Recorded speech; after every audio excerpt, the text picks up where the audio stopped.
Bom, pessoal, a partir de agora vocês, como de costume, estão sendo gravados, tá bom? E sempre aviso, né? Porque em caso desse vídeo viralizar, milhões de pessoas vão ver vossas faces, né?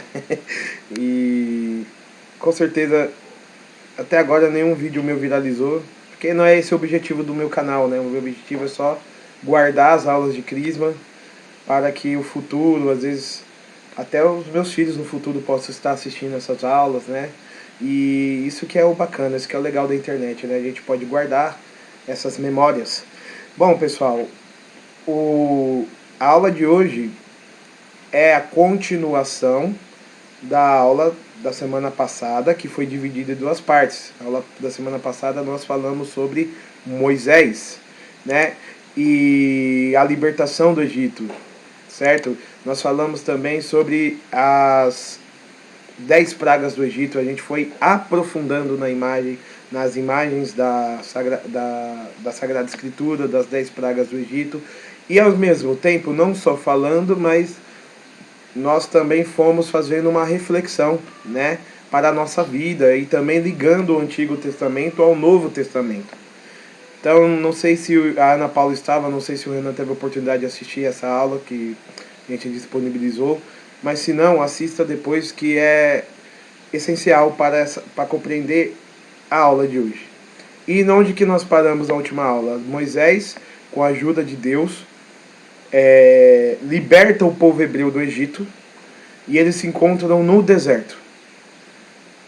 Deus chama Moisés para o Monte Sinai, e no Monte Sinai Deus vai revelar para Moisés a sua lei. Então, vocês têm diante de vocês o texto do WhatsApp? Vou esperar vocês terem para que a gente possa ler juntos. Se já está diante de vocês, faz o joinha para mim. Então, beleza. Hoje a aula é sobre os 10 mandamentos e nós vamos aqui ler a palavra de Deus que está em Êxodo, capítulo 20, de 1 a 17. Êxodo, capítulo 20, de 1 a 17. Eu gostaria de saber se o meu áudio está bom. Faz um joinha para mim, tá tudo bem o áudio? Então, muito bem. Então, Deus pronunciou estas palavras. Versículo 2. Eu sou o Senhor teu Deus, que te fez sair da terra do Egito, da casa da servidão. Versículo 3. Não terá outros deuses diante de minha face. Versículo 4. Não fará para ti escultura nem figura alguma, do que está acima dos céus, ou abaixo sobre a terra, ou nas águas debaixo da terra. Versículo 5. Não te prostrará diante delas e não lhe prestará culto. Eu sou o Senhor teu Deus, um Deus zeloso, que vingo a iniquidade dos pais nos filhos, nos netos e nos bisnetos, daqueles que me odeiam. Versículo 6. Mas uso de misericórdia até a 1000ª geração com aqueles que me amam e guardam os meus mandamentos. Versículo 7. Não pronunciarás o nome do Senhor teu Deus em prova de falsidade, porque o Senhor não deixa impune aquele que pronuncia o seu nome em favor do erro. Deixa eu ver se tem mais alguém aqui querendo entrar. Não. Versículo 8. Lembra-te de santificar o dia de sábado. Versículo 9. Trabalharás durante 6 dias, mas farás toda a tua obra. Versículo 10. Mas no 7º dia que é um repouso em honra do Senhor teu Deus. Não farás trabalho algum, nem tu, nem teu filho, nem tua filha, nem teu servo, nem tua serva, nem teu animal, nem o estrangeiro que está dentro dos teus muros. Versículo 11. Porque em 6 dias o Senhor fez o céu e a terra, o mar e tudo que neles há, e repousou no 7º dia. E por isso o Senhor abençoou o dia de sábado e o consagrou. Versículo 12. Honra teu pai e tua mãe, para que os teus dias te prolongue sobre a terra, que te dá o Senhor teu Deus. Versículo 13. Não matarás. Versículo 14. Não cometerás adultério. Versículo 15. Não furtarás, versículo 16. Não levantará falso testemunho contra o teu próximo. E versículo 17, não cobiçará a casa do teu próximo. Não cobiçarás a mulher do teu próximo, nem seu escravo, nem sua escrava, nem seu boi, nem seu jumento, nem nada que lhe pertence. Essas são palavras do Senhor, graças a Deus. Bom, pessoal, foi essa a lei que Deus revelou a Moisés, um texto longo e que coloca sobre nós 10 preceitos que Deus espera de nós. Tais preceitos, pessoal, eles não são sugestões. Deus não deu 10 sugestões. Deus deu 10 mandamentos. O Senhor nos manda a seguir tais preceitos. E como o Senhor nos manda a seguir tais preceitos, vamos dizer que esses 10 preceitos são o mínimo necessário para seguir a Deus. É o ponto de partida. Isso aqui é o mínimo que nós precisamos fazer para agradar o Senhor nosso Deus. O mínimo. Nossa, Felipe, mas é tanta coisa o mínimo. Mas para quem ama a Deus, isso aqui ainda é muito pouco. Dá para fazer mais. Dá para seguir mais. Esses 10 mandamentos, eles tinham um objetivo para o povo de Moisés. O povo hebreu, o povo judeu. Se o povo de Deus seguisse esses 10 mandamentos, com certeza, e eu digo com toda certeza, quando Jesus viesse a este mundo, que é para isso que os mandamentos existiram e existem, que é para preparar o coração do povo de Deus para a vinda de Jesus, e não tem outro sentido a não ser esse. Vocês estão me entendendo? Vai fazendo joinha quando perguntar. Bom, não tem outro sentido para a lei de Deus senão preparar o coração do ser humano para o próprio Deus. E Deus, ele vai se fazer carne na figura de Jesus Cristo. Quem vai ser o Messias que Moisés profetizou, que os profetas irão profetizar? É Jesus. Como eu disse na última aula, o Antigo Testamento, ele só tem sentido quando você lê à luz de Jesus Cristo. E Jesus Cristo é esse que vai vir para salvar o ser humano do pecado, o pecado de Adão e Eva. E para isso, ele precisa preparar um povo bem disposto para o acolher. E esses 10 mandamentos, eles são para que o povo judeu acolha o Messias. Bom, sabemos que pela história o povo judeu não seguiu esses 10 mandamentos, alguns sim, outros não. Tanto que quando Jesus veio, ele não foi reconhecido como Messias e foi crucificado pelo seu próprio povo. E o que eu quero dizer? Jesus já veio, morreu e ressuscitou e deixou para nós a sua igreja. Só que esses 10 mandamentos não caíram no passado, nem viraram apenas uma coisa do Antigo Testamento. Os 10 mandamentos continuam válidos e os 10 mandamentos, eles foram agora iluminados pela graça de Cristo e eles continuam sendo uma lei eterna de Deus para que nós, seres humanos, possamos seguir a Deus. Só que, com a luz de Cristo, os 10 mandamentos, eles foram acrescentados com a lei do amor. Como assim com a lei do amor? Só tem sentido seguir os 10 mandamentos se você o faz com amor. O que adianta você seguir os 10 mandamentos apenas com o medo de ser punido por Deus? Ah, eu vou seguir senão eu vou ser punido. Se eu não seguir, eu vou ir para o inferno. É válido isso? Talvez seja. Tem pessoas que só seguem a Deus por causa do medo que tem de ser punidos por Ele. Ter medo de Deus é melhor do que não ter medo.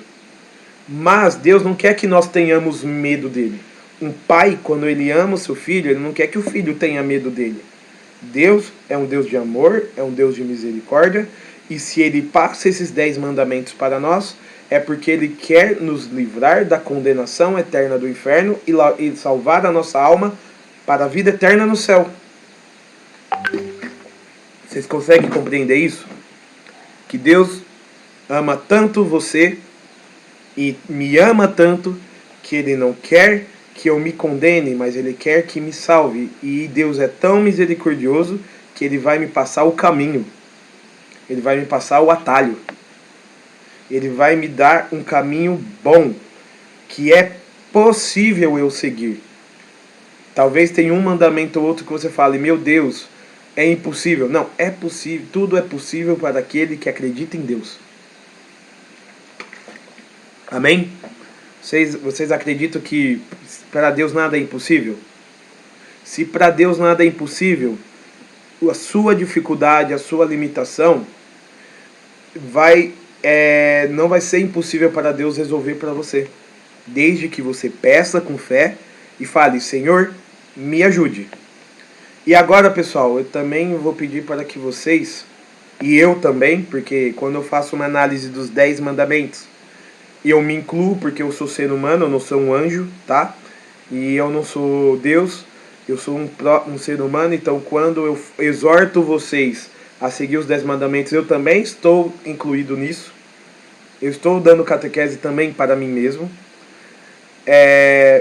E quando quando eu exorto vocês, não é para dizer que eu sou melhor que vocês, mas eu estou aqui no mesmo barco que vocês, buscando humildemente seguir a palavra de Deus. E os 10 mandamentos, veremos que algumas coisas vão mudar na fórmula dos 10 mandamentos, porque a igreja em Jesus Cristo vai mudar algumas coisas, não na essência da lei, mas na prática da lei. Por exemplo, os judeus eles guardam o sábado. Nós, cristãos, guardamos o domingo. Por quê? Nós veremos o porquê quando eu for falar do terceiro mandamento. E algumas coisas não mudam. Como, por exemplo, o primeiro mandamento que é amar a Deus sobre todas as coisas. Isso vale tanto para quem é do Antigo Testamento e para o Novo Testamento. Certo? Então vai ter algumas mudanças. Então vamos começar analisando o primeiro mandamento. Deixa eu ver aqui se alguém... O primeiro mandamento vai dizer o seguinte. Vocês estão acompanhando o texto? Alguém quer ler para mim? Levanta a mão assim. Não? Coragem, povo. Ajuda o professor que deu 12 aulas ontem, que está sem voz. Então vamos lá. Eu vou ler aqui o primeiro mandamento, mas quem quiser ler os mandamentos que são menos texto, fica à vontade, tá, gente? Eu não quero aqui ler sozinho. Vamos lá, vamos participar. Amar a Deus sobre todas as coisas. Este mandamento se refere ao centro da nossa vida, que o centro da nossa vida tem de estar em Deus e não podemos ter outros deuses que tomam o lugar de Deus. Isso não se leva em consideração a veneração das imagens dos santos e da Virgem Maria, pois a veneração desses tem como fim e última adoração a Deus, mas se aplica a deuses pagãos que são criações humanas. Pois Deus é único e não há outro Deus além dele. Então, pessoal, a gente viu no texto bíblico e aqui que Deus ele fala bem claramente: amarás o Senhor teu Deus de todo o seu coração e de toda a tua alma, e não terás para ti imagens de escultura, e não terá outros deuses diante de mim. Vocês ouviram essa parte? E não tem alguns irmãos evangélicos nossos, protestantes, que dizem que católicos adoram imagens? Já ouviu falar isso? Que nós somos idólatras, que nós adoramos imagens. E será que eles estão certos? Porque nós temos imagens de santos, nós temos imagens até do nosso próprio Senhor Jesus Cristo, nós temos imagens de Santa Teresinha. Será que nós somos idólatras? Será que nós estamos indo contra o primeiro mandamento? Será que a igreja erra? Será que a igreja está errando nisso? Gente, é claro que não. Porque tem uma confusão aqui de interpretação bíblica. Qual que é a confusão? Deus ele proíbe imagem de deuses. E faz sentido, porque o povo de Israel está saindo da terra do Egito.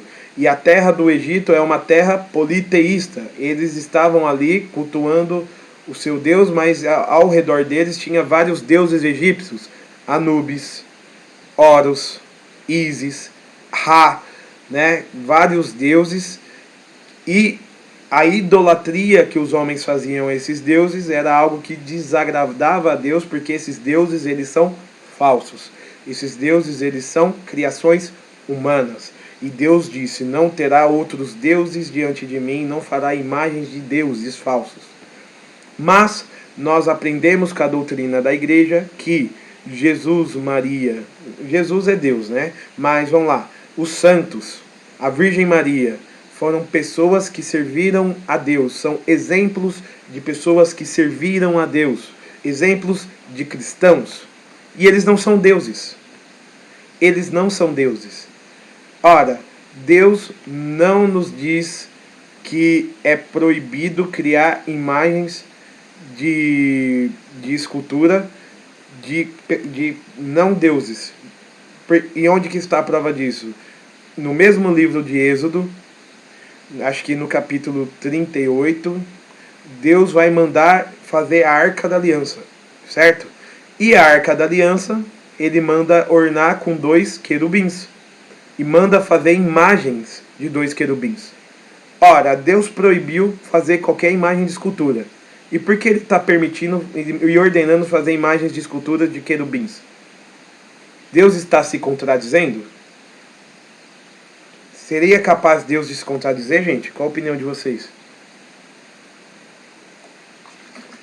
Que Deus ordenou que não era para fazer imagens de escultura. E logo depois ordena fazer a Arca da Aliança com imagem de escultura de querubins. Não parece uma contradição? Não é uma contradição, porque os querubins não são deuses falsos. Certo? Querubins são uma criação de Deus, são anjos.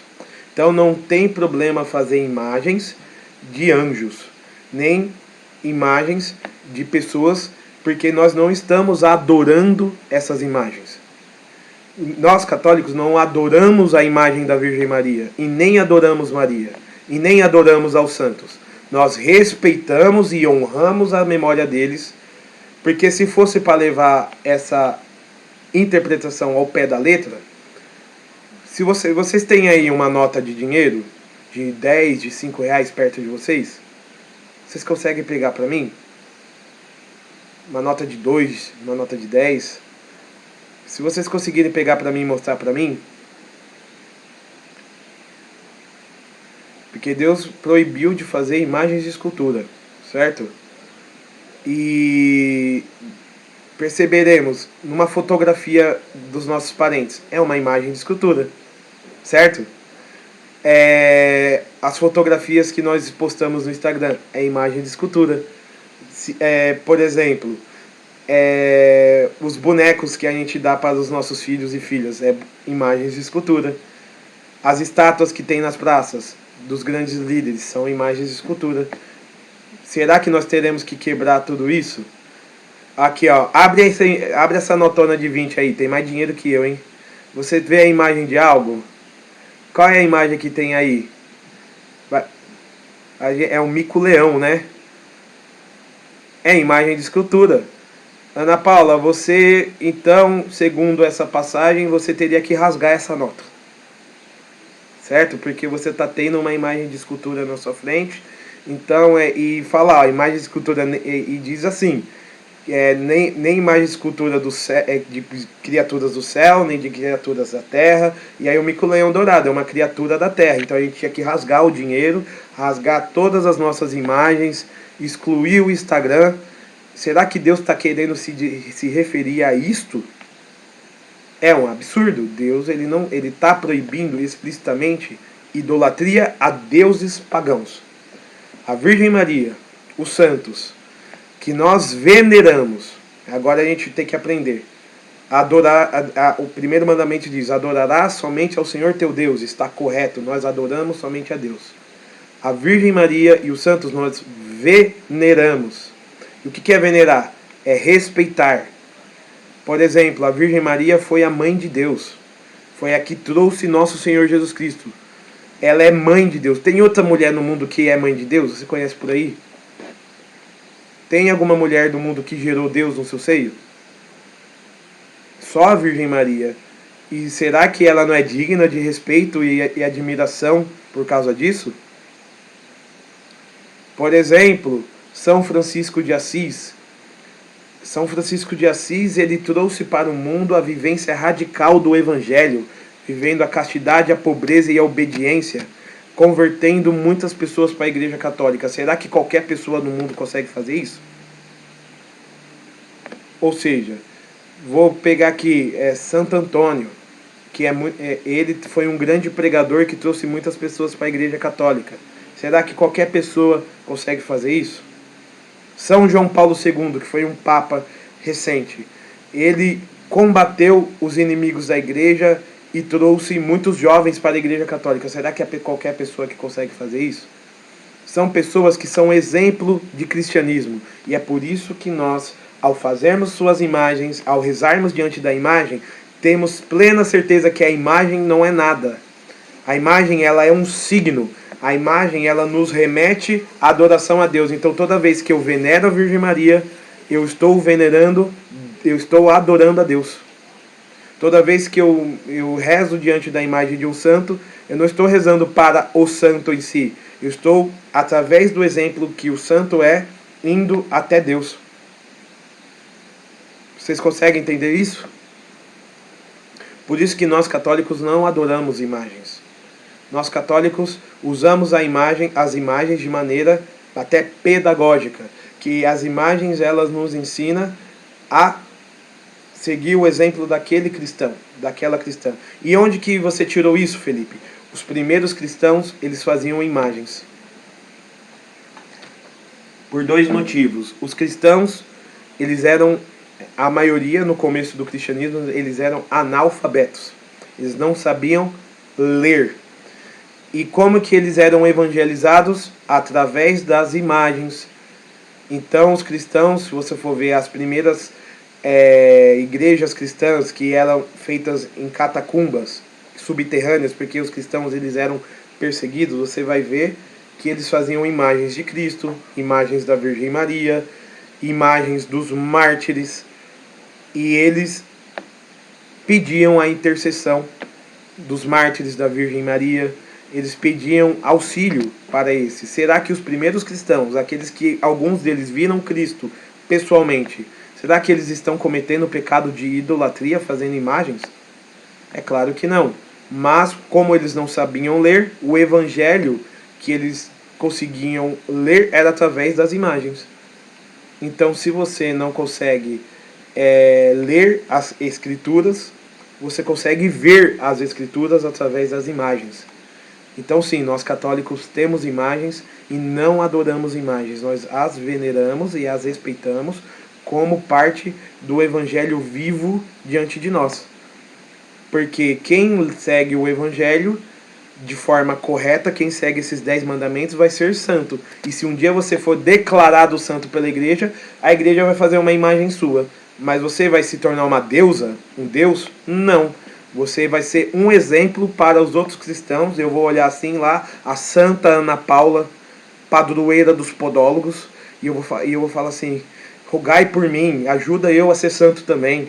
Vou lá olhar o Santo Renan, santo padroeiro da internet, vai que um dia que isso acontece, né? E eu olhando para Santo Renan, eu vou pedir a sua graça, a sua intercessão para que eu também me santifique, que ele me ajude a ir a Cristo da forma que os santos eles nos ajudam a ir a Cristo. Sabe por quê? Porque os santos eles são homens e mulheres como nós, e eles nos mostram que seguir os 10 mandamentos é possível para nós humanos. Se eles não tiveram nada além, qual é a minha diferença para o santo? Nenhuma. Nós somos de carne e osso, eles não nasceram com uma dignidade a mais. E a diferença é que eles se abriram à graça do Espírito Santo e se santificaram e se tornaram um exemplo para todos nós. Vocês conseguem entender isso? Alguma dúvida? Então, os santos, e também isso é para a gente combater a nossa superstição. Porque, sim, existem católicos que têm muita superstição. Ah, eu vou pedir um marido para Santo Antônio. Enquanto ele não me atender, eu vou colocar ele de cabeça para baixo no copo. Isso é superstição? Isso não é católico? Eu vou colocar Santo Antônio na geladeira. Isso é superstição. As imagens dos santos, elas são sagradas. Assim que o padre abençoa elas, elas se tornam para nós signos de oração. Elas têm que nos levar à oração. Ou seja, Santo Antônio, me ajude a encontrar um companheiro, uma companheira para me casar. Tá vendo como que já muda? Pela sua intercessão, pelos seus méritos. Os primeiros cristãos, eles pediam a intercessão dos mártires. E quem eram os mártires? Aqueles que morriam dando testemunho de Cristo. Aqueles que morriam para defender a fé. Por exemplo, o Império Romano levava os cristãos para serem mortos dentro do Coliseu. E eles eram jogados lá para todo mundo ver eles morrendo, sendo devorados por leões, sendo queimados vivos, sendo lançados para morrer pelos gladiadores. E eles morriam porque eles não negaram a Jesus Cristo. Inclusive os mártires morriam por não aceitar adorar os deuses romanos, certo? Por se manterem firmes ao único Deus. E depois os cristãos, eles iam até o túmulo desses mártires e rezavam diante deles pedindo a graça pelos seus méritos. Quais são os méritos dos mártires? O sangue que eles derramaram por Jesus Cristo, pelos seus méritos, por esse sangue que eles derramaram, que eles fossem também santificados, que eles fossem também perdoados de seus pecados. Então a gente vai aprender um pouco mais sobre a comunhão dos santos em outras aulas, tá bom, gente? Mas primeiro, então, só para deixar claro que nós não adoramos imagens, e se alguém falar que nós adoramos imagens, manda o link dessa aula para eles aprenderem que não é assim, ok? Porque até Deus manda fazer imagens. Deus manda se prostrar diante de uma imagem de uma serpente. Isso vai acontecer também aqui no Êxodo, né? Que o povo de Deus vai ser picado por serpentes, vai ficar doente, e Deus vai mandar erguer uma serpente de bronze, e todos aqueles que se ajoelhassem e rezassem diante dessa serpente de bronze seriam curados. Ora, Deus está criando o Deus serpente? Não. Deus está usando de um signo para que as pessoas aprendam a rezar diante de Deus. Deus, quando cria a Arca da Aliança, ele não está colocando dois deuses querubins, não. Deus está fazendo a imagem de uma forma pedagógica, que diz que os anjos adoram ao Senhor e que nós também devemos adorar ao Senhor.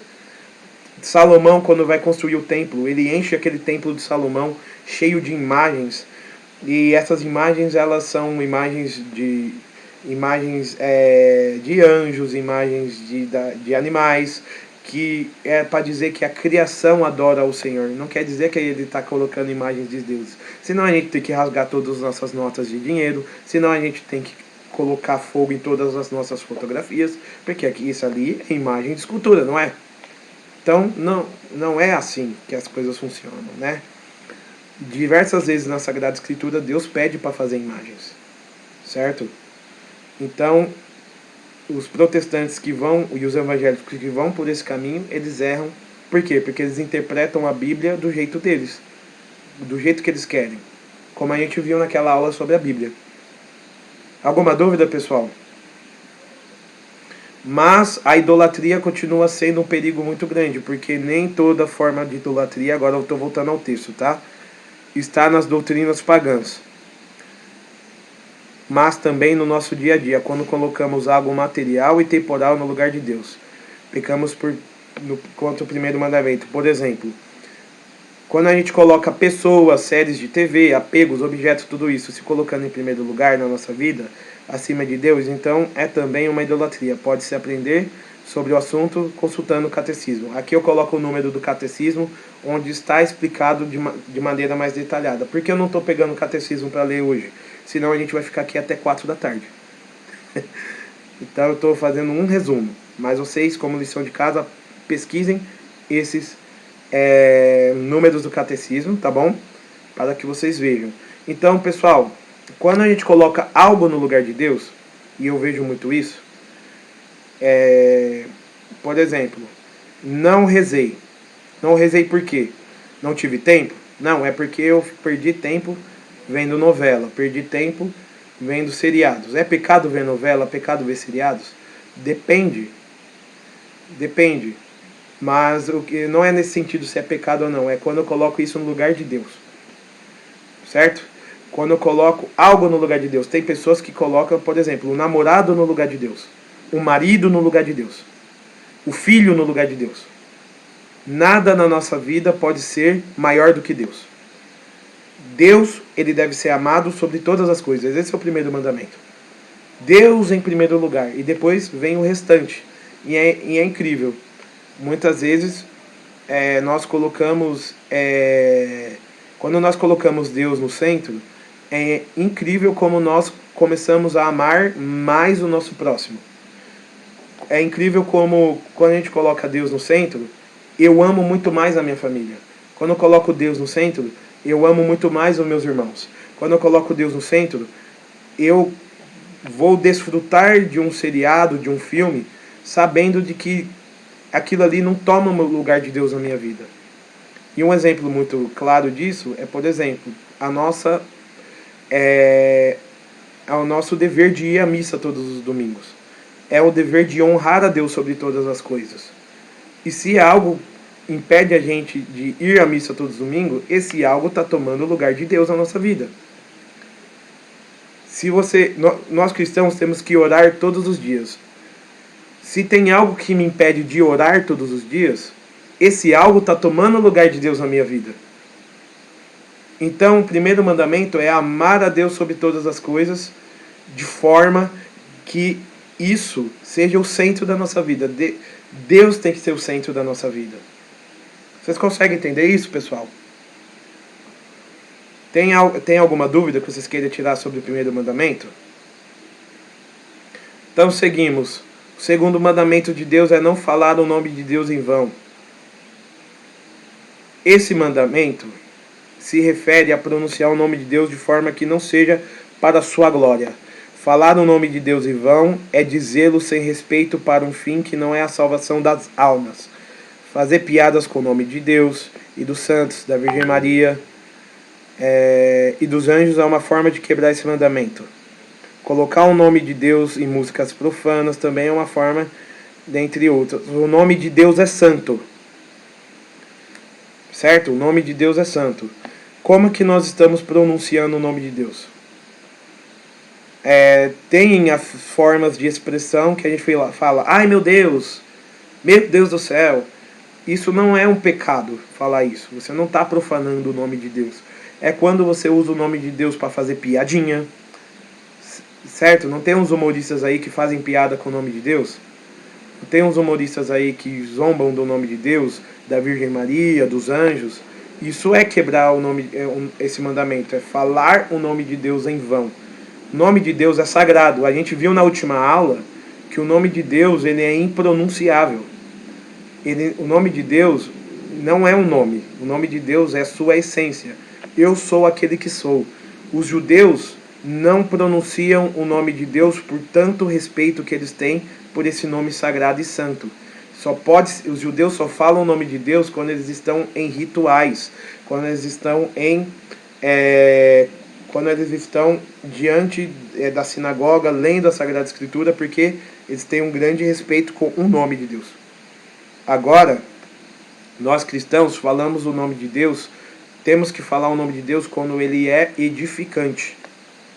Então, se a gente vai falar Deus me livre de pecar, ó que edificante. Deus me livre de faltar à missa domingo, ó que edificante. Agora, por exemplo, Deus me livre de ir na missa domingo, ó, você está falando o nome de Deus em vão. Deus me livre de rezar que nem o Felipe reza todo dia, está falando o nome de Deus em vão. Então tem várias formas de a gente falar o nome de Deus em vão. Às vezes tem músicas que a gente escuta que zomba do nome de Deus.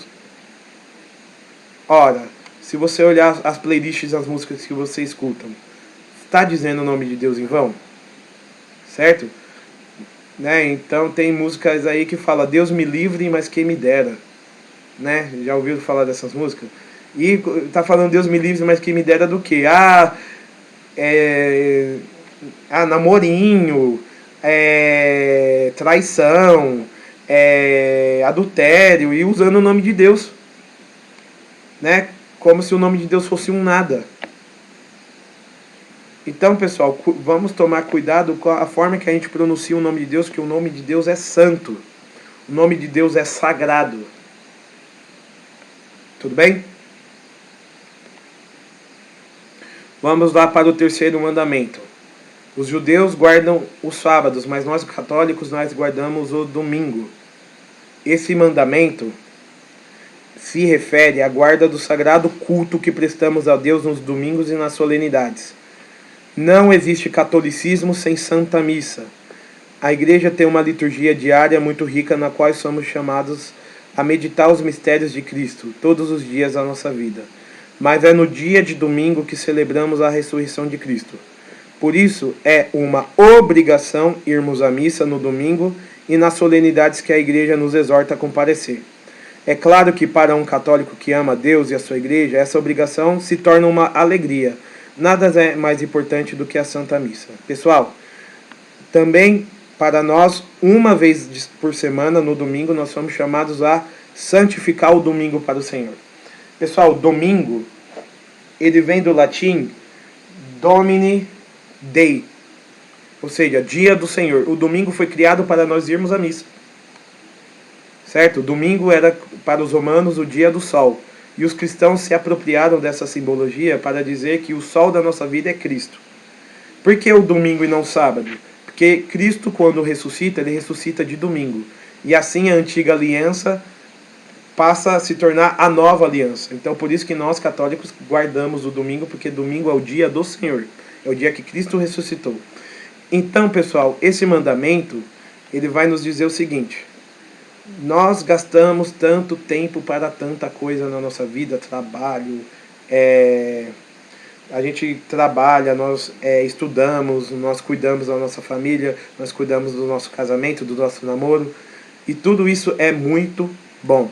Mas um momento da nossa semana nós temos que dar ao Senhor, e esse momento é no domingo, é na Santa Missa.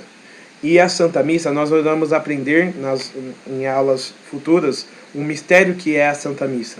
Na Santa Missa não é apenas ir para ouvir o padre falar, o padre é legal, nossa, eu gostei da mensagem do padre. Não, sabe o que está acontecendo na Santa Missa? Ali está acontecendo a renovação dos mistérios de Cristo.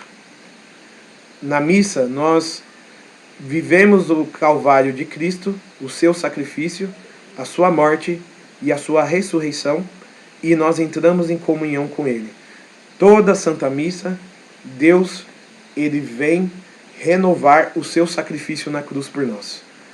E ali do sacrifício da cruz de Cristo provém perdão dos nossos pecados, provém as graças que nós precisamos para obter a santidade, provém inclusive honrar a Deus naquele momento.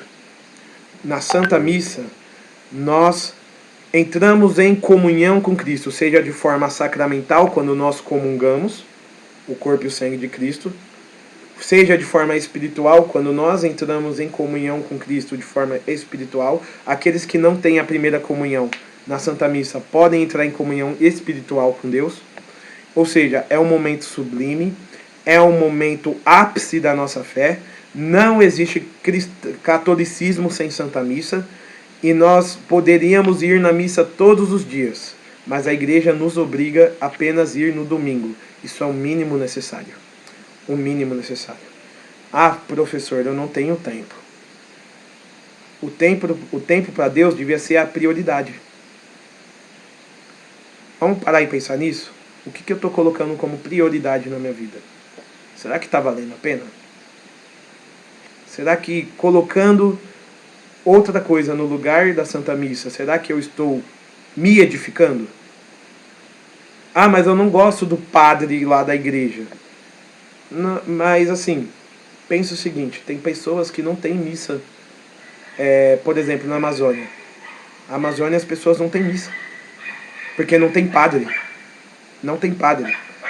E eles vão ter missa uma vez ao mês. Tem lugares que tem missa uma vez ao ano. Então eles não estão nem vendo se o padre é bom, é ruim, se fala bem, se fala mal. Eles vão ali se confessar, eles vão ali receber a comunhão. É uma alegria. E nós?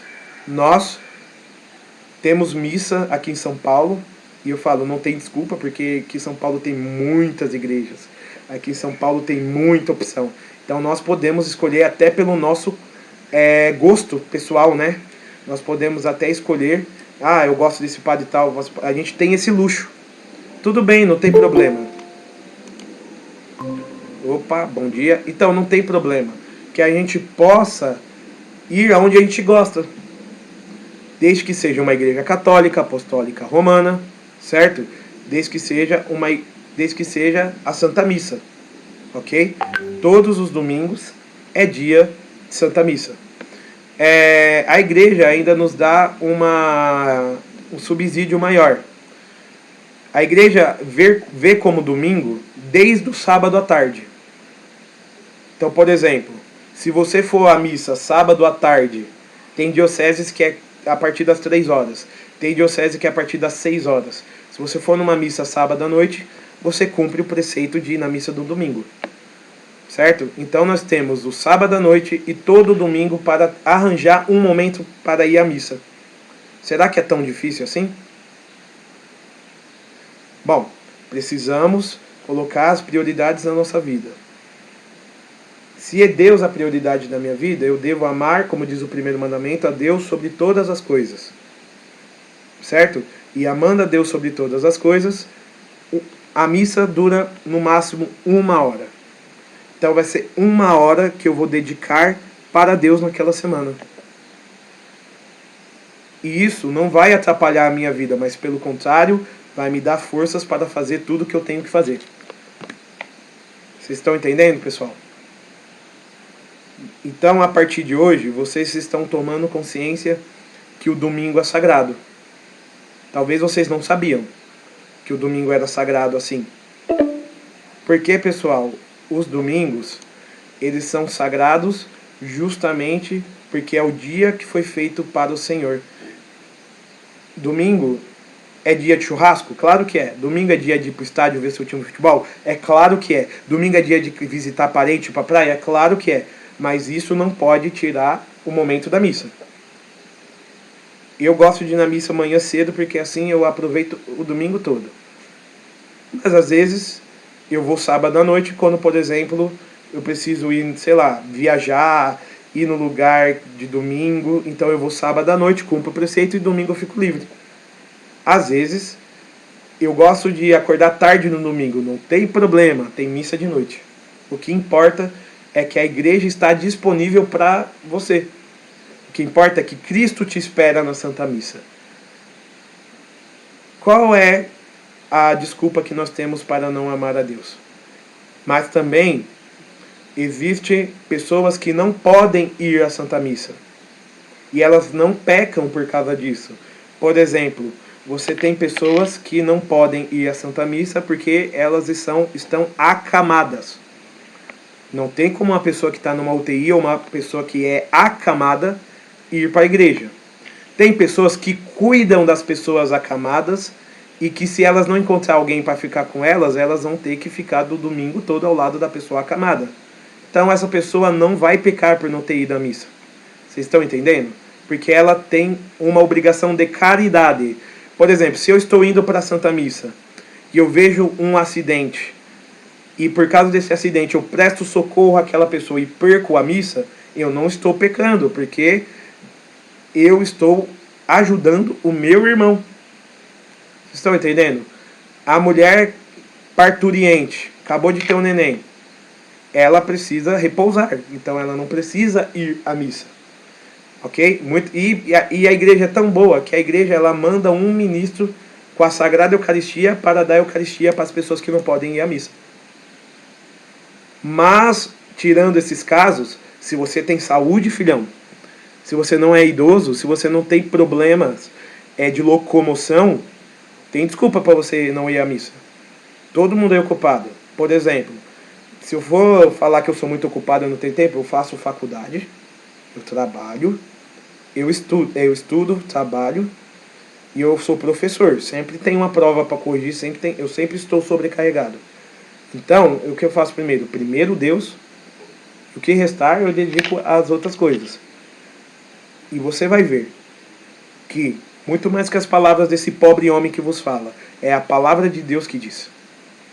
E você vai ver que se você fazer a experiência de todo domingo ir à Santa Missa, as graças e os milagres, milagre que eu estou falando, que vão acontecer na sua vida. Seja fiel.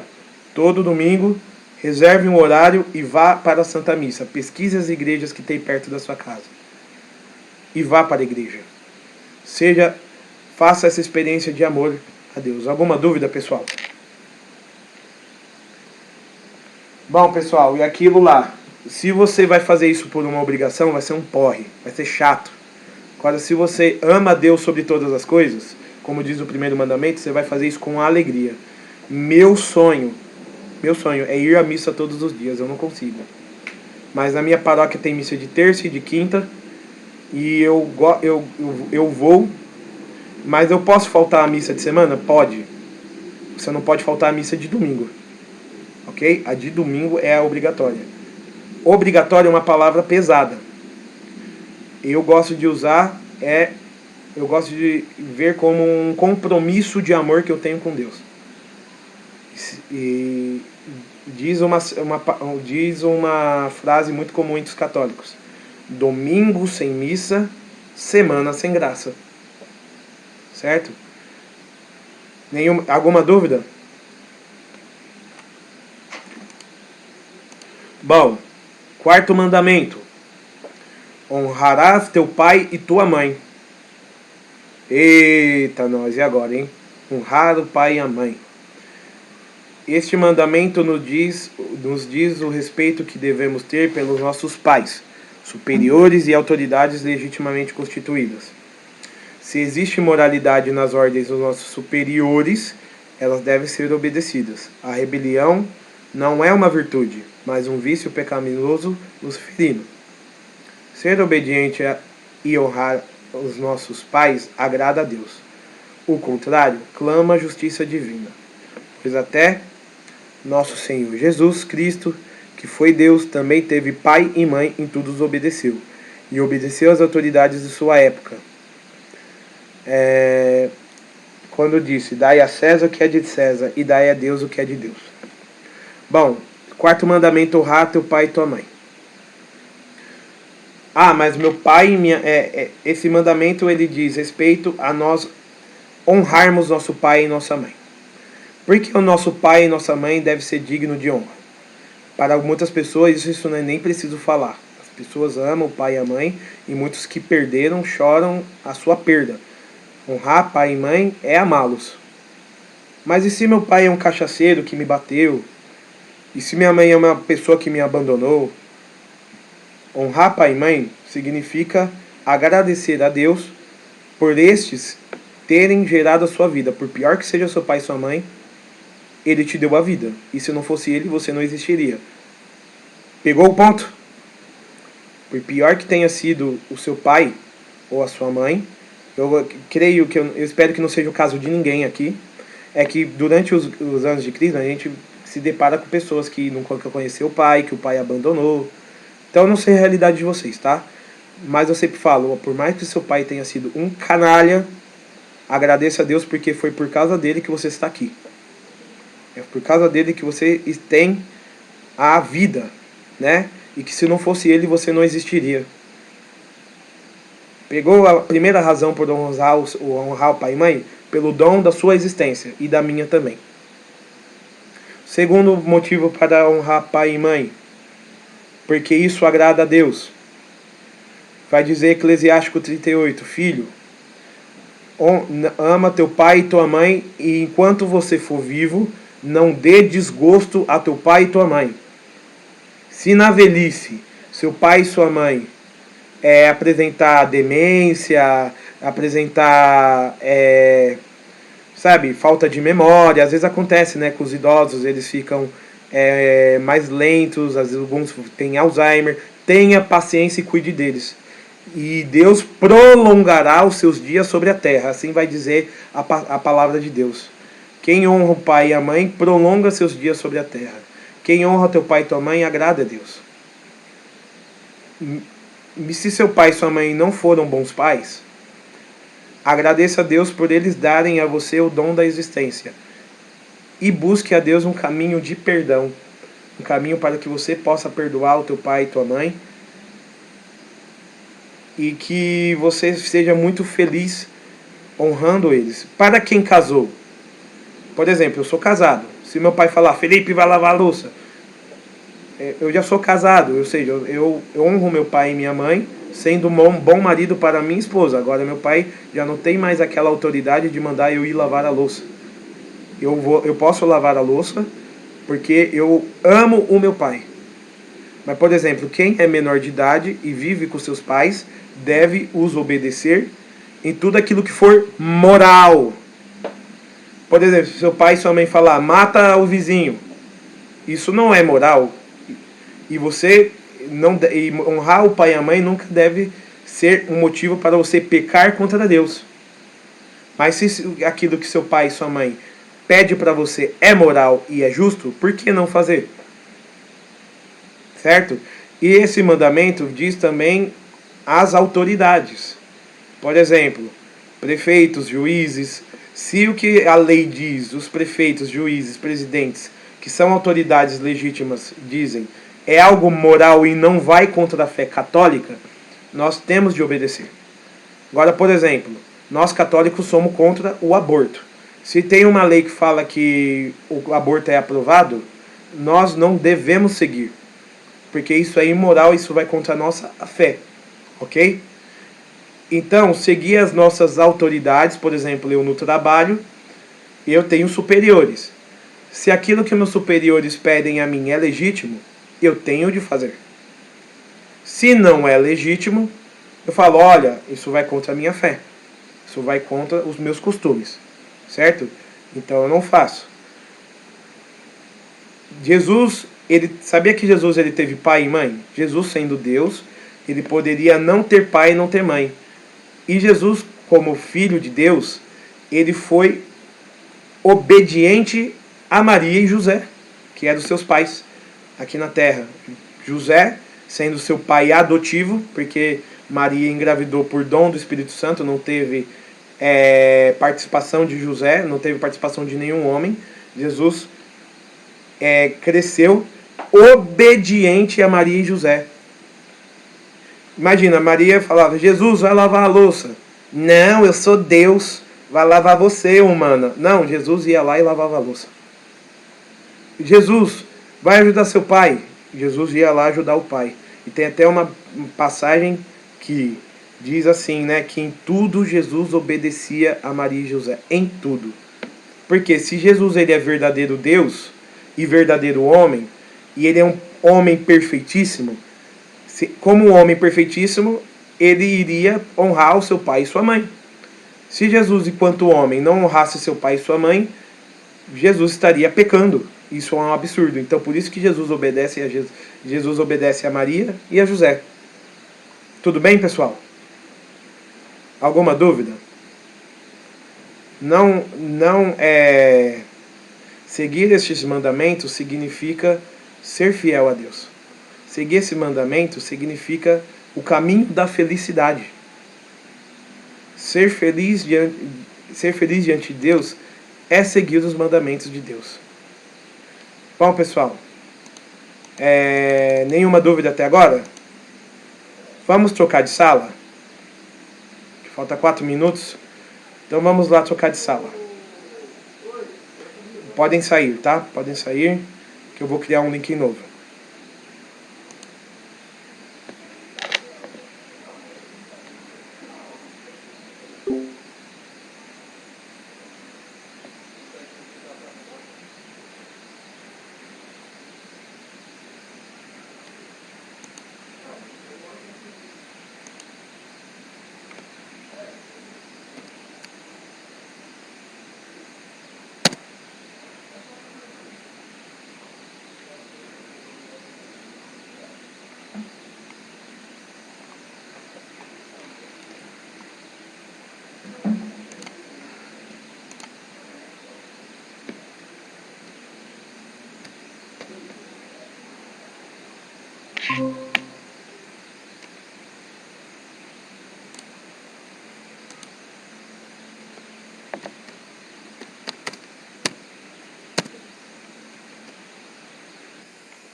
Pessoal, vamos voltando. Esperar mais gente poder perguntar.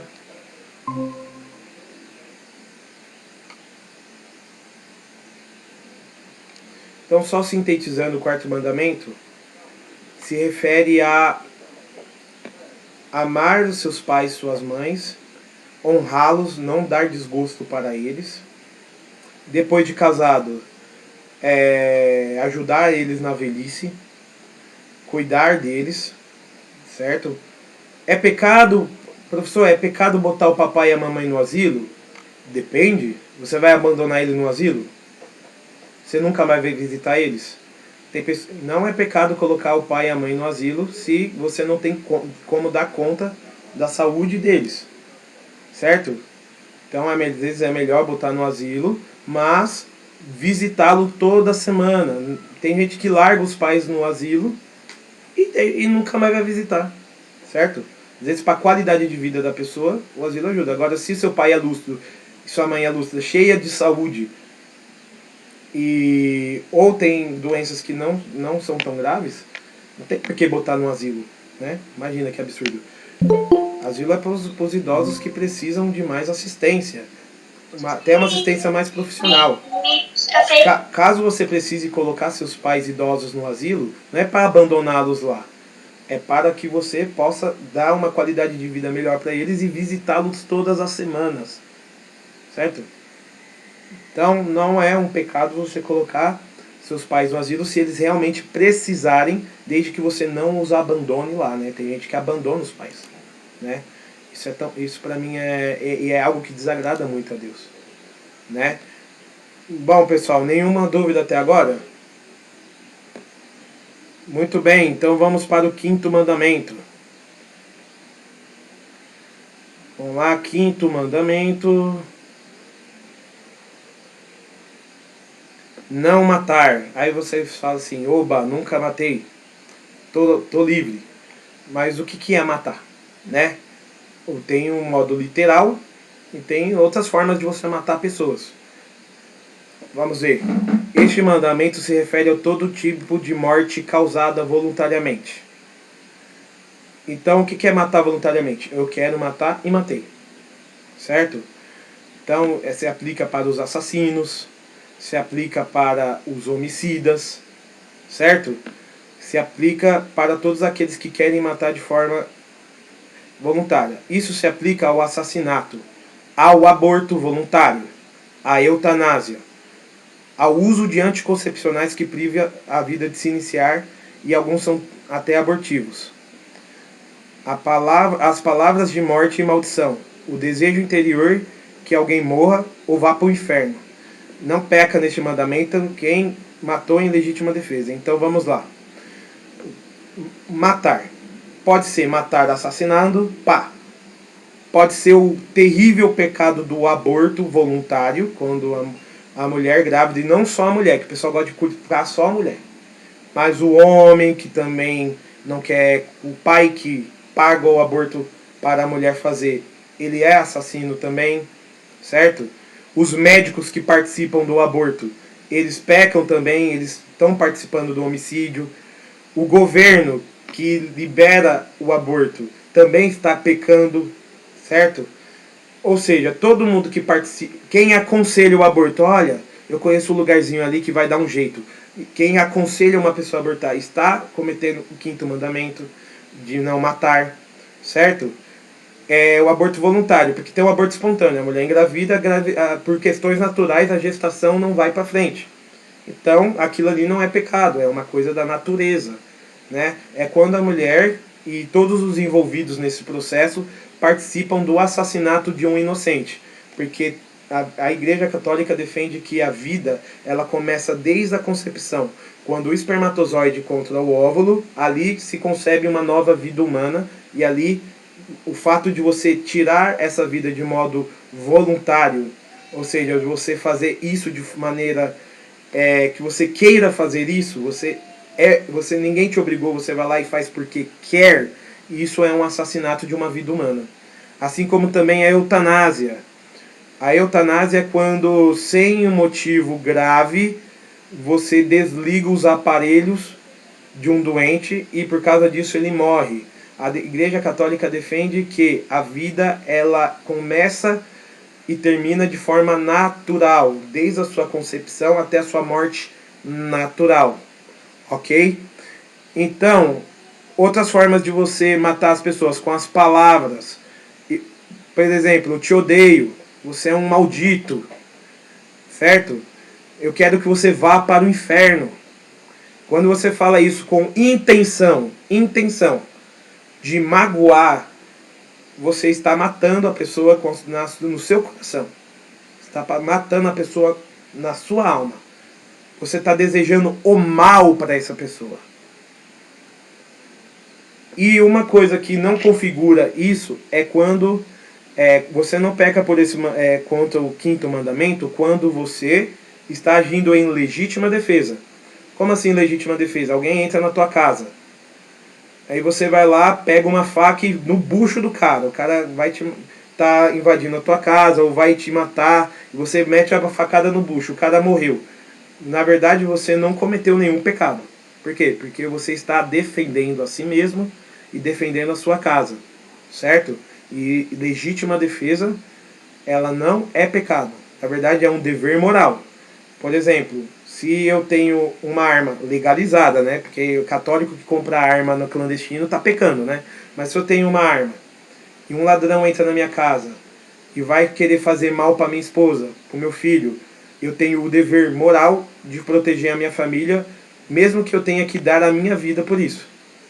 E se na defesa, na luta contra o injusto agressor, ele acabar morrendo, minha intenção não era de matá-lo, minha intenção era de defender a minha família.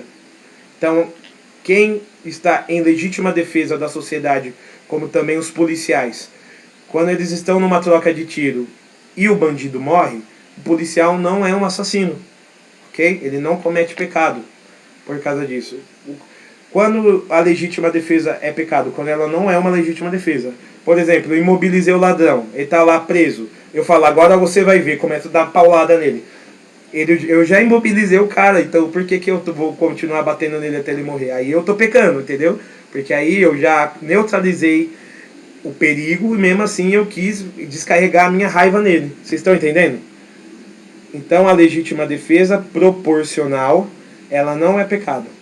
E se ela ocorrer na morte do agressor, ela não é pecado. O que é pecado? Assassinato, aborto, palavras ofensivas de maldição. E eu espero, pessoal, que vocês estejam assim falando. Se vocês estão assim falando, caramba, eu cometi um desses pecados, não se sinta condenado pelo Senhor. O Senhor não está aqui para condená-los e nem para me condenar. O Senhor está aqui para falando, ó filho, se você não seguiu isso, hoje você sabe o que é o correto. Sendo assim, filho, prepare o seu coração para receber o perdão de Deus.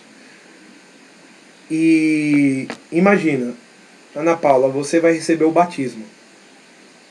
Todos esses mandamentos, se você pecou contra algum deles, no dia do seu batismo vai ser tudo apagado. Vida nova. Tudo apagado.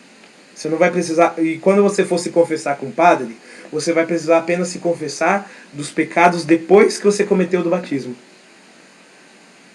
Isso, para mim, isso é uma grande graça para quem se batiza adulto, né? Ter toda esses pecados, essa vida pregressa apagados. Vida nova. E para quem foi batizado criança, confessar os pecados após o batismo, certo? Que não é tarefa fácil, mas devemos ter essa coragem. Porque sabia que o inimigo de Deus, quando a gente vai pecar, ele tira a nossa vergonha. E quando a gente vai confessar o pecado, ele bota a vergonha de novo.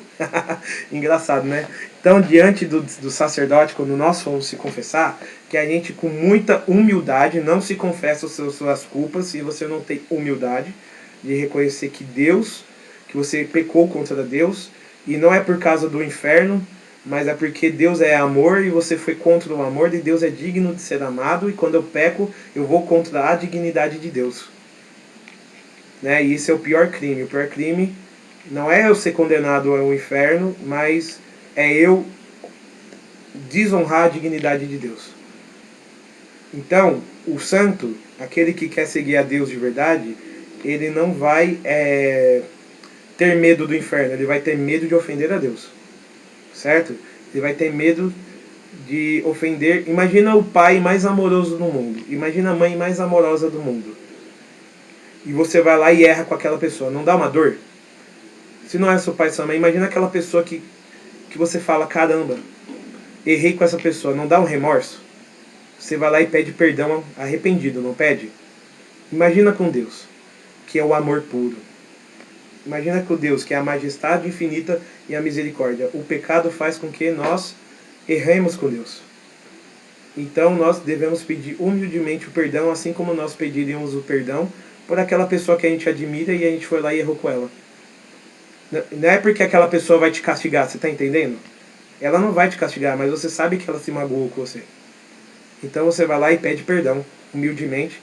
E quando a pessoa te perdoa, não é uma alegria? Ufa, graças a Deus, não é uma alegria? Então com Deus é a mesma coisa. Você vai lá, pede perdão e Deus te dá o perdão e é uma alegria. É uma alegria. Porque tem gente que pensa que a nossa fé é assim, o inferno, o enxofre. Calma, gente. Né? A gente não está aqui com medo do inferno, a gente está com medo de ofender a Deus. Isso é pior que todo o inferno do mundo. Certo? Ofender a Deus porque Deus é amor.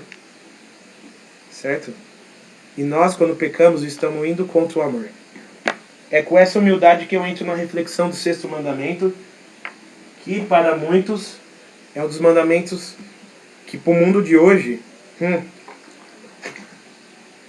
não adulterarás, não pecarás contra a castidade. Vamos entender. O que é castidade?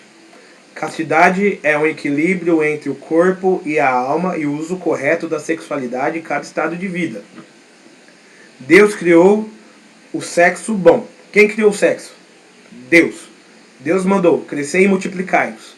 E todos os seres humanos, homens e mulheres, sabem como que a gente cresce e multiplica. Pela relação entre o homem e a mulher. Ponto. Isso não é mistério para ninguém. Certo? Portanto, Deus criou o sexo bom para os fins procriativos e unitivos do homem e da mulher unido em sagrado matrimônio. O sexo não é pecado. Ele é pecado ele é pecado quando peca contra a castidade o homem e a mulher que trai o seu marido, seja presencialmente ou virtualmente, em mensagens, conversas ou em pensamento. Ou seja, quando você é casado na igreja, você fez, e também no civil, né? Quando você também está namorando, certo? Você está tendo um compromisso com uma pessoa, certo? Esse compromisso, principalmente, vou falar agora só para quem é casado. Eu sou casado, né? Vocês são casados na igreja? Vão se casar na igreja? Um dia? Então preste atenção, o casado da igreja vai falar para vocês. Casou na igreja? Fião, Fiona, é para sempre. Tem volta. A não ser que você faça um casamento que não valeu. Casamento nulo. O que é o casamento nulo? É quando você faz um casamento que você não amava a pessoa, mas casou por conveniência, você não estava ciente dos votos matrimoniais. Quando a gente for falar do sacramento matrimonial, a gente vai explicitar quais são. Ou seja, você casou sem a consciência da gravidade daquilo. Isso o casamento nunca aconteceu. Mas se aconteceu, se você está ciente de todas as promessas do casamento, é para sempre. Então, vai ter dias que seu esposo, sua esposa vai estar insuportável. E aí vai aparecer um monte de piriguete e pirigueto na sua vida. E a tentação vai bater forte. Certo? Seja a vizinha, ou a novinha, ou um novinho, você casou com seu marido e é a ele que você deve ser fiel. Trair a esposa ou o esposo é o pecado de adultério, certo? E o pecado de adultério, ele é um pecado grave e ele deve ser confessado e ele pode estragar a sua família. O que nós mais vê, que nós mais vê no mundo de hoje? Pessoas traindo pessoas, maridos traindo esposas, certo? Parece que o adultério virou moda. Não é isso que parece que tá por aí? O adultério parece que é a moda. Ah, mas eu nunca traí minha esposa. Mas fica trocando mensagens com as mulheres no telefone. Tá traindo sua esposa sim. Tá traindo de modo virtual. Não trair minha esposa, você não traiu carnalmente, mas você tá lá. E aí eu vou lá, eu vou pegar você e blá blá blá. Isso é trair. Assistir pornografia. Trair sua esposa também. Porque a pornografia, ela é a simulação de um ato sexual. E a pornografia é pior ainda porque você está vendo os outros pecando, pecando vendo o pecado dos outros. Certo? Então, pessoal, o caso em pensamento, você como que você traz sua esposa no pensamento? Você tá lá, homens, vamos lá. E você, Renan? Tete a tete aqui nós. Tá na rua, você tem namorada, Renan? Mas sempre passa aquela menina que talvez, né? A gente olha assim, nossa. Gente, se você alimentar esses pensamentos e eu alimentar os pensamentos, opa, se eu pego aquela mulher, eu pego, faço isso, fico imaginando coisas, tá traindo, porque você tá dando, você tá abrindo seu coração para o adultério, mesmo que você não faça concretamente. Bom, peca contra a castidade o casal que evita os filhos, certo? Se você casou na igreja, você está aberto a ter filhos. É uma das promessas que você faz diante do Padre. Você promete ter os filhos que Deus vai mandar? Prometo. Ah, mas eu tô casando com 70 anos de idade. Você promete. Você não vai, naturalmente você não vai ter os filhos, né? Mas vai que Deus faz um milagre, que nem fez com a mulher do Abraão. Vai que Deus faz um milagre, né? Mas você está prometendo diante de Deus que vai aceitar os filhos que Deus enviar. É por isso que os católicos não usam contraceptivos, nem camisinha, nem pílula do dia seguinte, nem anticoncepcional, certo? Os métodos que nós católicos usamos para espaçar as gravidez são os métodos naturais. Existem muitos métodos naturais, como por exemplo o método Billings, que ele trabalha com o ciclo da mulher e a mulher e o homem casados vão saber qual é o momento que a mulher está fértil e qual é o momento que a mulher não está fértil, seguindo o ciclo da mulher. A mulher se conhece. E eles vai ter uma tabela que ela vai saber se mapear. Então os casais que querem espaçar as gravidezes por motivos justos, gente. Qual é o motivo justo? Não tá ruim a grana, tô desempregado, então não dá para ter um filho agora. Então o casal vai ter nas relações sexuais nos dias que a mulher está infértil, certo? Mas não usando nada artificial, porque a pílula anticoncepcional ela é uma bomba de hormônios. Ela pode causar câncer, ela pode causar inclusive abortos ocultos. Pesquisas científicas indicam que muitas vezes depois que o óvulo entrou com o óvulo e o espermatozoide se uniram, para a igreja já é uma vida. Muitas vezes o anticoncepcional vai expulsar o óvulo já fecundado, ou seja, um aborto. Certo? E isso a mulher vai perceber que mesmo ela usando anticoncepcional, muitas vezes ela pode ter um sangramento e esse sangramento talvez tenha uma vida no meio grão de arroz ali, que foi um filho que foi-se embora. Gente, e isso os médicos não falam, os males que o anticoncepcional causa os médicos não falam, mas é só pega uma bula de anticoncepcional e lê. Você vai ver tá lá, consequências colaterais que pode ter. É de câncer para cima. Certo? Infertilidade. Né? Tem mulheres que usaram anticoncepcional tanto tempo que quando elas pararam não conseguiram mais engravidar. Certo? Então, os católicos, eles para seguir a castidade, eles não devem usar nenhuma pílula anticoncepcional, nem camisinha, porque elas inibem aquilo que vocês prometeram diante do altar. Por isso casamento na igreja é coisa séria. Você vai prometer diante de Deus, diante do altar. Eu estou assumindo o compromisso diante de Deus. Certo? Por exemplo, peca contra a castidade no casamento As pessoas que evitam os filhos. Como, por exemplo, coito interrompido, o sexo contra a natureza, por exemplo, o sexo anal, ele é um sexo que não gera filhos, certo? Ou quando o homem não finaliza o ato sexual, que é a ejaculação, na vagina da mulher. Ou seja, o cara teve todos os momentos de prazer e na hora do finalmente o cara vai para fora, ejacula para fora. Ou seja, isso evita filhos e isso é um sexo contra a natureza. Ou seja, isso é pecado. Né? Então, para quem é casado, vocês que não são casados, aprendam que a união sexual tem duas funções: unir o casal, certo? O casal que tem relação sexual, ele é mais unido, ele se ama mais. E o fruto da união, que vai ser o filho, bênção de Deus. Quem tem filho sabe a bênção de Deus que é na nossa vida. Dá trabalho? Dá trabalho. Ah, Felipe, quer dizer que eu tenho que ter 7 filhos? Eu e minha esposa, a gente não usa o método Billings, por exemplo. A gente não usa método nenhum. A gente é aberto à vida e Deus só nos mandou um até agora. Mas as pessoas que querem fazer o método Billings, inclusive o anticoncepcional, ele tira a libido da mulher. Muitas mulheres que usam anticoncepcionais, elas não têm, muitas vezes elas não têm desejo sexual. Então, o homem e a mulher que usam métodos Billings, eles vão ter mais relação sexual do que as pessoas que usam anticoncepcionais em meios artificiais. Certo? O método Billings ele tem 99,9% de eficácia. Ok?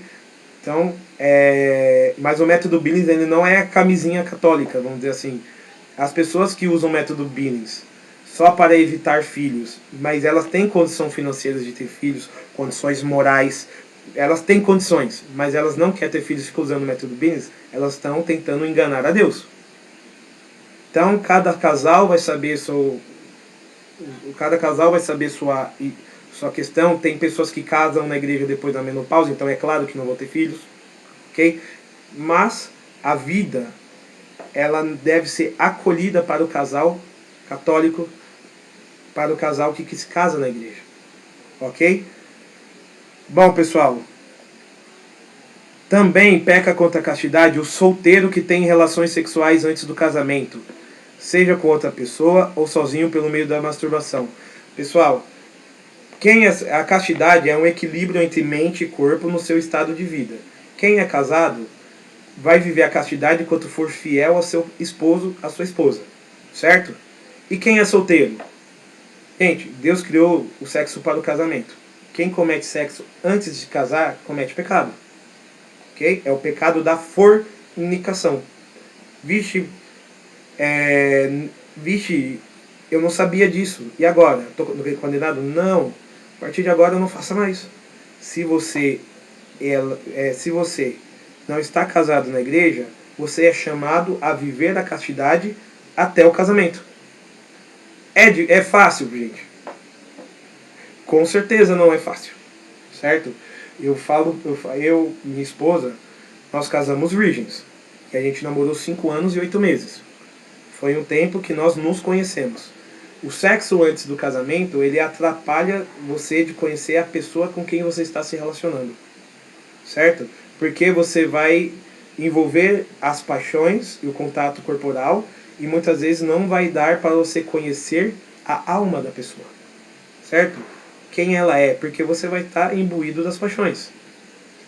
Então, viver a castidade antes do casamento é uma forma de você dominar a si mesmo e de você dominar a si mesmo e conhecer a pessoa com quem você vai se casar. Ah, mas tem aquele papo, o papo do mundo de hoje assim. Ai, mas eu tenho que fazer, e se não tiver química? Ah, e se eu não experimentar antes? Gente, ninguém vai morrer por não fazer sexo. Ninguém morre. Olha os padres aí, olha os monges, eles vivem a vida toda sem ter relações sexuais. Certo? E como que isso acontece? Porque o ser humano, ele é bem possível você viver a castidade antes do casamento, mas não é possível se você vive esse momento sem oração. A pessoa que não reza não consegue viver a castidade. A pessoa que não busca a Santa Missa não consegue viver a castidade. A pessoa que não busca Deus, ela não consegue viver a castidade. Por quê? Porque a oração, ela alimenta e fortalece a alma. E é a alma que controla o corpo. Se você não alimenta a sua alma, o seu corpo fica descontrolado e você vai seguir as paixões do seu corpo. Certo? Bom, pessoal. Então eu não vou pecar contra a castidade com outra pessoa. Então eu vou fazer a masturbação, que é eu comigo mesmo. A masturbação ela é mais do mesmo. Seja você... a masturbação ela é um pecado quando você, dentro do casamento, faz ela de modo sozinho, né? Você com você mesmo, ou quando você é solteiro. Porque ela acaba se tornando um vício. Tem pessoas que são viciadas em masturbação, tem pessoas que são viciadas em pornografia, esse combo maldito, pornografia, masturbação, que faz com que a pessoa deixe de amar. A pornografia e a masturbação, ela faz com que o homem e a mulher que são viciados nisso deixem de amar e comecem a ver as pessoas como objetos. Certo? No casamento é terrível, porque aquelas cenas pornográficas, elas são terríveis. E muitas vezes o homem quer que sua esposa faça aquilo que a mulher na TV está fazendo, trazendo a indignidade para dentro do seu casamento. Vocês estão entendendo? Então, o sexo ele foi feito para ser lindo.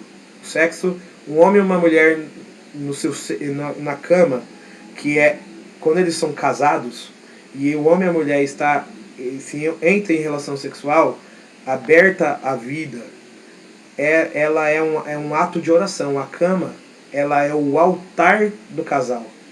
O sexo, ele foi feito para trazer a vida e a união. O sexo é bom, Deus criou ele e ele é tão bom que ele quer proteger esse dom de Deus pelo vínculo eterno do matrimônio. Quem faz sexo antes do casamento, por exemplo, e depois termina o relacionamento, sente a ferida aberta no seu coração. Por isso que Deus quer nos blindar, fazendo com que essa relação que nós tenhamos com o nosso parceiro ou nossa parceira, que seja homem e mulher, certo? Casamento gay não existe na igreja, certo? Não existe casamento de mulher com mulher, homem com homem na igreja católica, porque o sexo deve gerar vida. E homem com homem não gera vida, mulher com mulher não gera vida. Infelizmente isso é tão óbvio, mas o mundo esqueceu disso. Mas eles querem casar no civil. Mano, não, eu tô falando aqui da igreja. Da igreja, nós, homens, homem e mulher. Certo? Então, outra pessoa que peca contra a castidade. Padre ou religioso que consagrou sua sexualidade a Deus, peca contra a castidade. Ou seja, o padre, o religioso, eles são pessoas que consagraram a sua vida a Deus, inclusive sua sexualidade. Então eles vivem a sua castidade no celibato. Os solteiros e os padres, o solteiro vive um celibato, que é a ausência de relações sexuais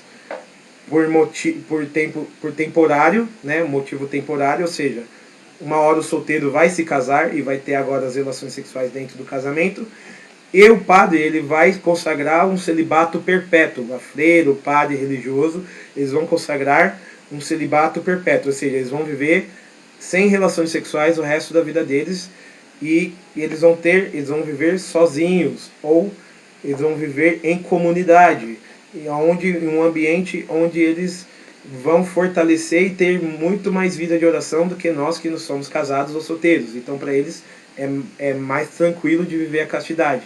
Mas não significa que eles também não são tentados. Padre é tentado, freira é tentado, e muitos caem na tentação.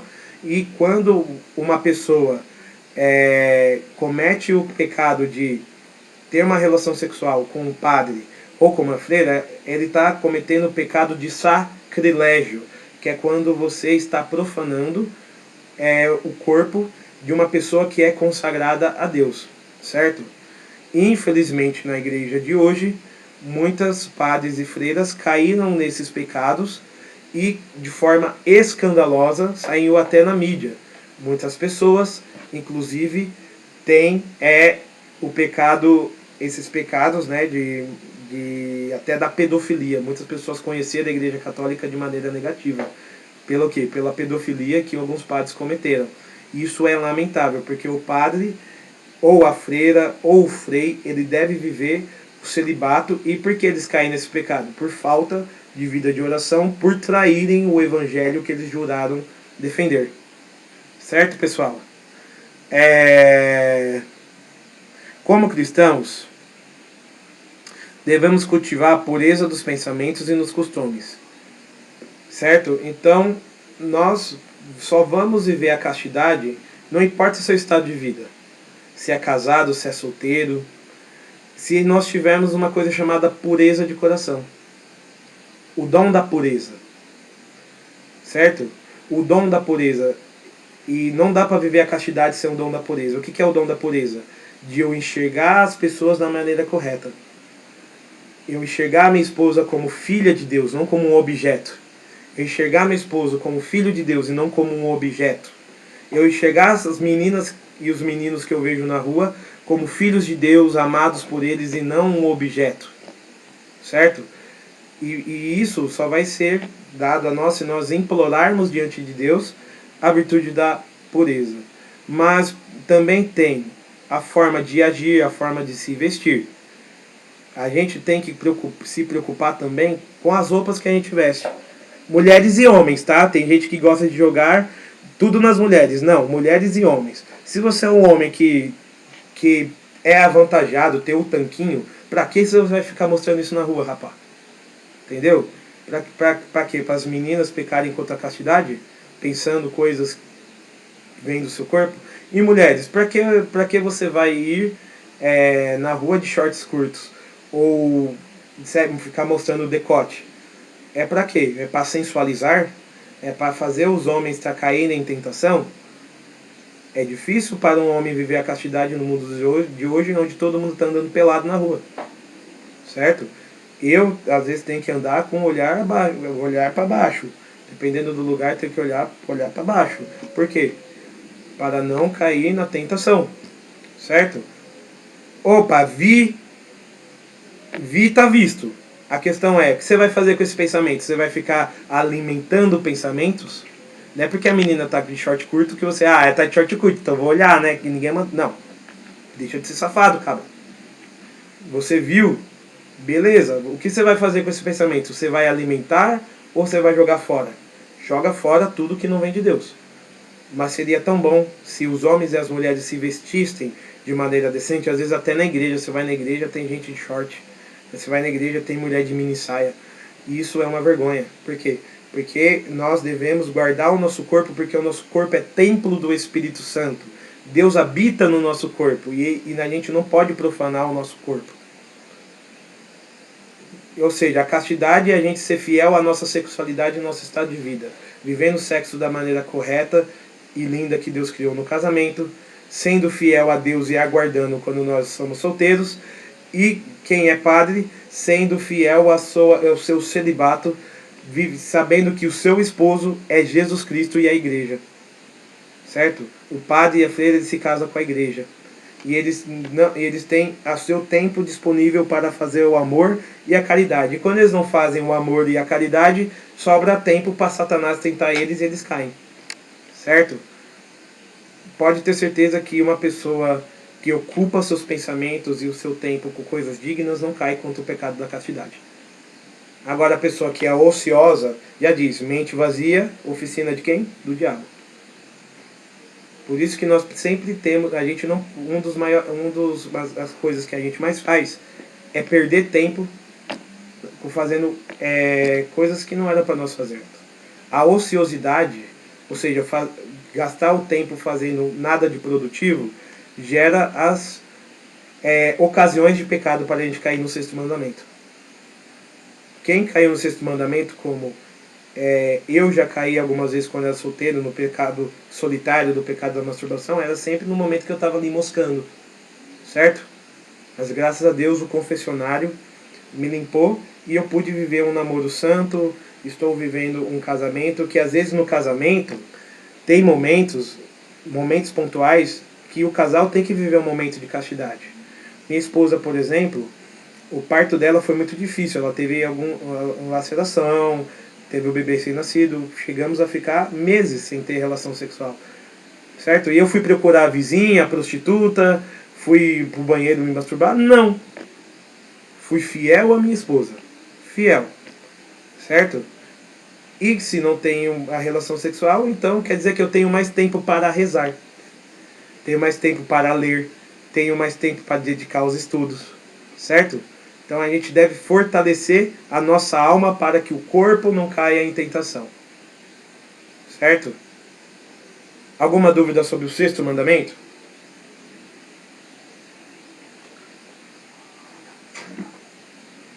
Ah, uma coisa para os jovenzinhos. Ah, eu vou ficar. Ficar com quem? Só se for com o capeta, né? Jovenzinho, namora, ficar. Ficar é pecado, tá? Por quê? Porque ficar você não está tendo compromisso nenhum. Compromisso nenhum. Jovem católico namora para casar. Se você está namorando e você não quer casar com a pessoa, você está namorando o marido e esposa de outra pessoa. Certo? Jovem namora para casar. Mas o tempo do namoro é para se conhecer. E você não vai conhecer o seu cônjuge, você não vai conhecer a sua noiva, o seu noivo, se você já está tendo relação sexual antes de casar. Você vai confundir as coisas. Sétimo mandamento, não roubar. Não roubar objetos, ideias, aparelheia. Roubar é tomar o que não é seu de forma imoral e ilícita. Não peca contra esse mandamento quem rouba para se alimentar, pois é uma questão de sobrevivência. Então, roubar. Faz um exame de consciência. Tudo que você tem aí na sua casa é seu? Sim, se não. E o que não é seu? Você pediu emprestado? Se não pediu emprestado, você vai devolver? Se não tem como devolver, você tem como reparar? Certo? Bom, pecado do roubo, ele é um pecado grave dependendo do grau. Por quê? Tudo aquilo que nós rouba, para sermos perdoados desse pecado, nós temos, na medida do possível, que devolver o que nós pegamos. Certo? Objetos.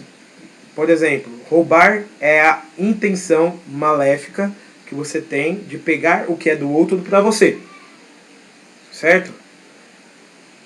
E às vezes você tem o pecado do plágio. Mas você pega a ideia da outra pessoa e fala que é sua. E não dá os créditos. Você também roubar a paz alheia. Você tem uma pessoa que está feliz e você fica irritando ela até que ela fique infeliz. Isso é roubar a paz das pessoas. Quantas vezes a gente não rouba a paz das pessoas também, né? O pecado de roubar, não só essas questões físicas, né? Mas, por exemplo, um dia eu confessei com o padre. Padre, quando eu era criança, eu roubei um bombom no mercado e nunca devolvi, nunca paguei. Esqueci, depois eu me lembrei, depois de adulto, confessei esse pecado.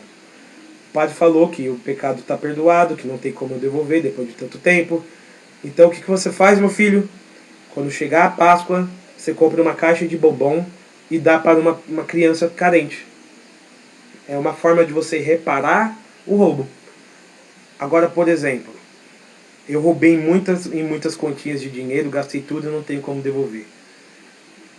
Você dedica a sua vida, então, a ajudar instituições de caridade. A dar um pouco do dinheiro que você tem hoje para os pobres. Você vai reparando, entendeu?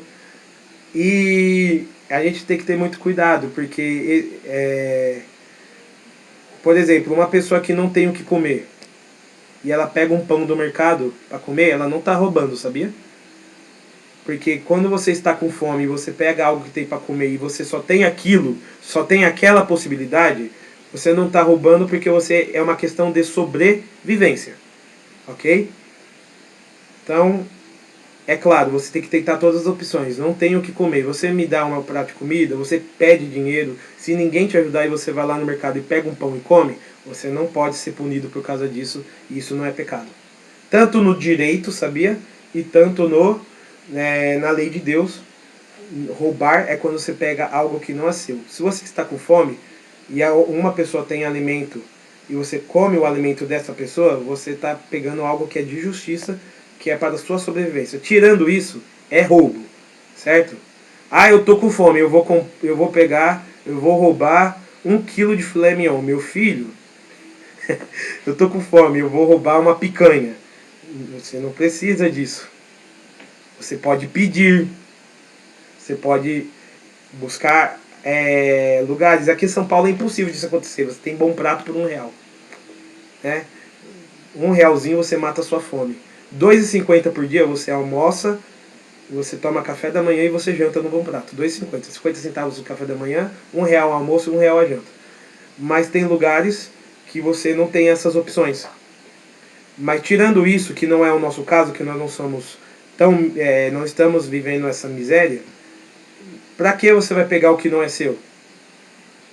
Certo? Para que você vai querer o que não é seu? Vocês estão entendendo? Alguma dúvida? E tudo aquilo que você pegou que não é seu, devolva, restitua, sendo de forma material, devolvendo para a pessoa que roubou, pedindo perdão, ou sendo reparando, ajudando os pobres, se você não tiver mais essa possibilidade. 8º mandamento, falar falso testemunho. Mentir e falar inverdades, florear histórias. Mentira é uma invenção de Satanás, tá? Pela mentira podemos destruir vidas. A fofoca, a maledicência, o falso testemunho são exemplos desse pecado. Teve uma mulher que foi se confessar com São Felipe Neri, que era um padre muito piedoso. Eu não sei se foi São Felipe Neri ou São João Maria Vianney. Foi um padre muito piedoso. E ela cometia o pecado da maledicência. O que é o pecado da maledicência? Ela inventava coisa das pessoas. E o padre falou, eu perdoo seus pecados, mas a penitência desse pecado vai ser o seguinte. Pega um travesseiro cheio de penas e vai soltando as penas pelo caminho até vir aqui na igreja. Depois vem falar comigo. A mulher foi lá e fez isso.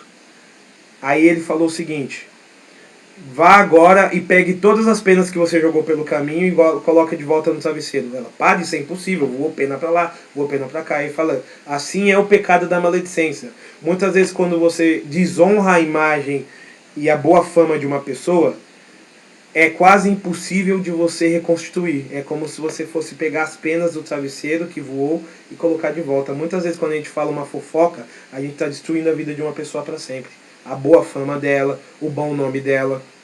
Por isso que a fofoca, a mentira, são pecados gravíssimos quando você destrói a vida de uma pessoa, quando você fala essas mentiras. E o que é fofoca? Fofoca é quando você fala inverdades, coisas que não são verídicas, que você não tem prova que é assim, e você fala como se fosse assim, certo? E quando você fala sem autorização da pessoa. Então, mentiras, quando você conta alguma coisa que não é verdade. Ou quando você floreia histórias, você conta meias verdades e você aumenta, mas não inventa, vamos dizer assim, né? Você fica floreando as histórias. Então, não vamos mentir, porque a mentira é uma invenção de Satanás. E nosso Deus é o Deus da verdade. 9º mandamento, não cobiçar a mulher ou o homem do próximo. É um complemento do 6º mandamento. Devemos ser fiéis a Deus no nosso estado de vida. Certo? Por exemplo, um padre não pode cultivar desejo de possuir mulheres. Um homem, uma mulher casados não pode cobiçar outras pessoas. Cultivar pensamentos com outras pessoas e etc. 9º mandamento diz a questão de nós sermos fiéis ao nosso estado de vida. Se nós somos casados, amemos a nossa esposa e nos demos por satisfeitos por ter esse abençoado que nós escolhemos para viver do nosso lado para sempre. Como eu falei, casou é para sempre. Ok? Tira os olhos, né?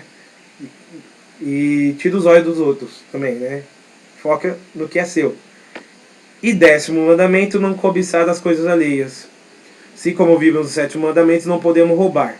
Mas para se roubar algo, primeiro você cobiça. Certo? Você não rouba algo que você não cobiça. Certo? Esse mandamento está presente o pecado da inveja. Vamos pensar, nós somos invejosos?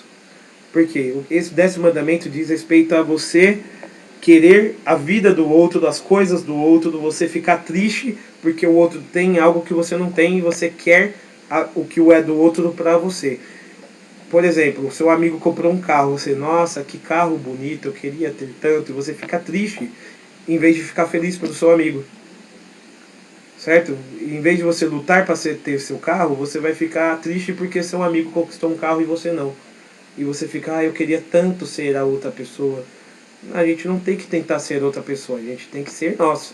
Nós temos que ser felizes pelo que Deus nos deu, pela vida que nós temos. Vocês conseguiram entender? Não cobiçar as coisas alheias significa combater a inveja. Certo? E por fim, pessoal, esses 10 mandamentos, Deus não precisaria escrever numa tábua da lei, porque eles são leis naturais. Certo? Basicamente, a lei natural, eu não vou ler todo esse texto que está aqui embaixo, que nós já estamos atrasados para terminar. Por exemplo, é óbvio, está na nossa natureza que roubar é errado. E roubar é tão errado que você espera que ninguém esteja olhando para você vai lá e pegar. Certo? Não pegar a mulher do outro é tão errado que nenhuma cultura do mundo, até as culturas não cristãs, não aceitam isso. De você roubar a esposa de uma pessoa. Matar é tão errado que não tem nenhuma cultura do mundo que aceite o assassinato. É punido com pena de morte. Certo? Honrar a Deus e honrar o pai e a mãe, honrar a Deus é tão natural ao ser humano que todas as culturas do mundo, o ser humano desenvolveu uma religião. E que tem os dias que ele tem que prestar para aquela religião. Tem que guardar. Honrar pai e mãe é tão natural que todas as culturas do mundo, até as não cristãs, as pessoas honram o seu pai e sua mãe. Certo? E respeitam os idosos. Sendo assim, os 10 mandamentos, eles estão escritos dentro de nós. Por isso que a igreja vai chamar os 10 mandamentos de lei natural. Porque é uma lei que está na escritura, mas também ela está dentro de nós. Certo? Nós nascemos com ela. Ou seja, e quando a gente peca contra esses mandamentos, vem o quê? A consciência pesada. Se tem a consciência pesada, quer dizer que nós pecamos contra esse mandamento e nós pecamos contra nós mesmos. Porque Deus escreveu os 10 mandamentos dentro de nós. Mas Ele coloca escrito para que nós lembremos, já que a nossa natureza, por causa do pecado original, ela está desordenada. Então nós precisamos nos relembrar daquilo que Deus nos fez. Muito bem, pessoal. A aula de hoje foi essa. E eu vou aqui interromper a gravação